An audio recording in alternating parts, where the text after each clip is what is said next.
A question that fascinates me is this: why do intelligent, experienced, and highly successful leaders sometimes stop hearing the truth? If you ask most leaders whether their teams are honest with them, the answer is usually immediate: yes. My team is very open. They tell me what they think. They are comfortable speaking up. And then I ask a second question: how do you know? That is when the conversation becomes interesting. Because honestly, this is difficult to measure. Many leaders assume that because nobody is disagreeing, everyone is aligned. Many leaders assume that because concerns are not being raised, concerns do not exist. Many leaders assume that because people are speaking, they are speaking fully. Yet organizations often tell a different story. Projects fail despite warning signs. Leaders discover problems long after others have noticed them. Important information reaches the top too late, and opportunities disappear because somebody decided not to say what they were really thinking. Today, I want to explore a phenomenon that affects leaders across industries, organizations, and cultures. What do people stop giving honest feedback to successful leaders? And what happens when truth begins to disappear from leadership conversations? Let me start with a story. A CEO I worked with was leading a fast growing organization. The business was performing well. The leadership team was experienced. The culture appeared healthy. During one strategy discussion, a major investment decision was approved. The room was engaged. People participated. Questions were asked. The meeting ended with agreement. A few months later, the initiative struggled.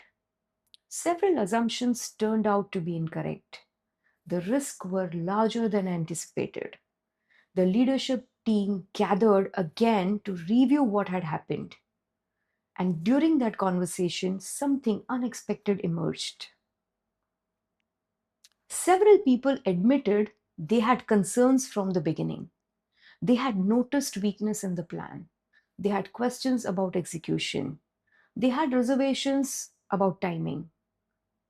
And the CEO was surprised. He asked, if these concerns existed, why did not anyone raise them? One leader answered with remarkable honesty: we discussed them amongst ourselves. The room became silent. That answer contains one of the most important leadership lessons. People often continue talking, they simply stop talking to the leader. This is where many leadership problems begin. Most leaders think feedback disappears because people are afraid. Fear can certainly play a role, but in my experience, fear is only one part of the story. Human beings are constantly assessing their environment. We pay attention to reactions, we observe patterns, we learn what creates connection and what creates discomfort, and then we adapt our behavior accordingly. Every organization teaches people what can be said. Every leader teaches people how much truth is welcome. The teaching rarely happens through policies. It happens through daily interactions, through conversations, through responses, through small moments that seem insignificant at the time. Let me give you an example. A team member raises a concern. The leader immediately responds with an explanation. The concern is addressed. The meeting moves on. The leader believes they have been helpful. The employee leaves with a different learning. Perhaps raising concerns is not useful. Now imagine this happens 10 times, 20 times, or 50 times. Eventually, people stop bringing concerns, not because they do not care, because they have learned something. They have learned how conversations work around this leader. One of the most powerful concepts in leadership is people pay less attention to what leaders say. They pay more attention to what leaders repeatedly do. A leader may say, I welcome feedback. A leader may say, I want people to challenge me. A leader may say, people be honest. The question is not what the leader says. The question is what people experience. Do they experience curiosity? Do they experience openness? Do they experience thoughtful exploration? Or do they experience correction, defensiveness, and certainty? Because experience shapes behavior and behaviors shape culture. Now, let us explore another dimension. Success changes social dynamics. This is something many leaders underestimate. Imagine you are sitting with a colleague. You have a concern about their ideas. You are likely to share it. Now, imagine you are sitting with a CEO. The same concern exists. The experience is different. The stakes feel different. The perceived consequences feel different. The emotional calculation changes. People begin thinking, how will this be received? Will I appear negative? Will this affect our relationship? Will this make me look difficult? Will speaking up make a difference? And these questions often happen unconsciously and they influence behaviors. As leaders become more successful, authority grows. As authority grows, people become more selective about what they share. The result is subtle. Information becomes filtered, feedback becomes polished, concerns become softened, truth begins arriving in a modified form.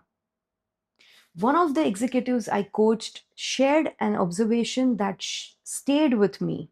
He said, when I was a manager, everyone had opinions. When I became a senior leader, everyone seemed to agree with me. At first, he enjoyed it. Meetings became smoother, discussions became faster, decisions seemed easier. Then he realized something. The quality of thinking was declining. Important perspectives were missing. People were waiting for his views before expressing their own. Agreement had increased, learning had decreased, and that is an important distinction. Agreement and alignment are not the same thing. Alignment comes from the shared understanding. Agreement can sometimes come from silence. There is another reason feedback disappears. Many successful leaders become known for having answers. Think about what success often rewards: decisiveness, confidence, speed, expertise, conviction. These are valuable qualities, and organizations need them. Yet, over time, they can create an unintended consequences. People begin seeing the leader as a source of answer. The answer, the leader becomes the expert, the authority, the person who knows. As that perception grows, people contribute differently. Questions decrease, challenges decrease, alternative perspectives decrease. The leader slowly becomes surrounded by their own expertise. The irony is fascinating. The more successful leaders become, the more they need diverse perspectives. Yet, success can make those perspectives harder to access. Let us look at this from another angle. Imagine a river flowing through an organization. The river represents information, ideas, concerns, observations, insights, warnings, innovations. For an organization to thrive, that river must keep flowing. When information flows freely, leaders can see reality clearly. When information slows down, reality becomes distorted. Many leaders focus on improving decisions.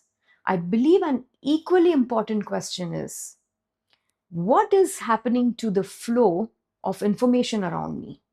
Because leadership effectiveness depends on the quality of reality we can access. And reality becomes difficult to access when people are editing what they say. From an ontological perspective, this issue becomes even more interesting. People do not respond only to a leader's position, they respond to the leader's way of being. How does it feel to bring a difficult message? How does it feel to disagree? How does it feel to challenge an assumption? How does it feel to say, I think we may be wrong? And these experiences shape the future behavior. A leader's way of listening influences the quality of truth available to them. A leader's presence influences the willingness of others to speak. A leader's relationship with uncertainty influences whether exploration is possible. In this sense, feedback is not primarily a communication issue, it is a relational issue. It is about the quality of space the leaders create around themselves. The leaders who continue growing throughout their careers tend to share a few characteristics. They ask genuine questions. They remain interested in perspectives different from their own. They create a room for unfinished thinking. They avoid rushing to conclusions. They listen without immediately evaluating. They become student of their own impact. And perhaps most importantly, they stay curious about what they may not be seeing because every leader has blind spots. The question is not whether blind spots exist. The question is whether people feel safe enough to help us see them. As you reflect on your own leadership, I would like to leave you with a few questions. Who still challenges your thinking? Who can comfortably disagree with you? What conversations are people having after meetings that they are not having during meetings? What information reaches you late? What topics seem strangely absent? What truth might people know but choose not to say? These are powerful questions because leadership is not simply about influencing others. Leadership is about creating conditions where reality can reach you. The higher leaders rise, the more intentional they must become about hearing perspectives they may not naturally encounter.